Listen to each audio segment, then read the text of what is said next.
Happening now, the nonprofit Butte Creek Mill Foundation is continuing its fight to raise money to rebuild the mill nearly 3 years after it burned to the ground. But some neighbors are caught in a fight of their own as the transfer of the mill to the foundation is leading them to worry that a different part of their town's history is at stake. NBC5's Amanda Rose is live in studio with the story. Amanda?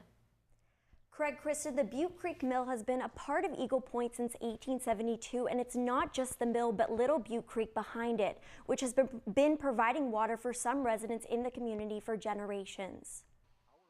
Bob Russell, the mayor of Eagle Point, owned the Butte Creek Mill in Eagle Point for 12 years.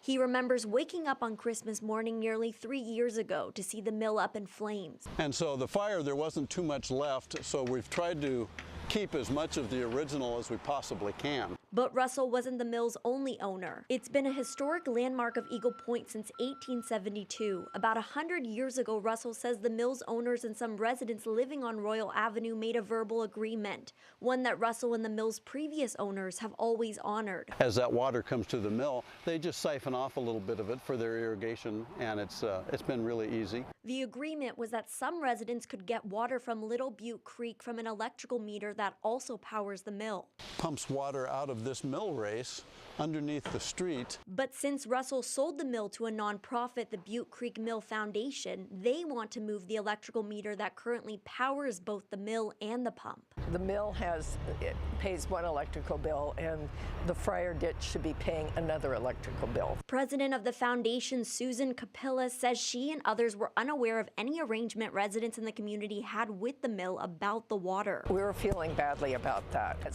Things need to change, but they did change.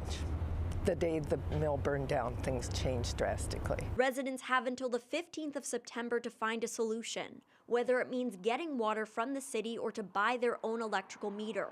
But that's not sitting well with residents like Randy Sell, who owns the second oldest property in Eagle Point. When we have an entity that's trying to preserve history, yet they're causing other parts of history to be dissolved as an entity because of a burden that they're creating, that doesn't seem right. Sell says they've hired a water surveyor who's currently looking into their water rights, but it's not just about the water. The situation that we're dealing with now is a board that doesn't understand that you have to coexist when you have water going through your property. According to the Butte Creek Mill Foundation's website, it's raised more than $1.4 million to support the Rebuild the Mill campaign. That's over halfway to its $2.5 million fundraising goal. The foundation hopes it will reopen the mill early next year. Live in studio, Amanda Rose, NBC5 News.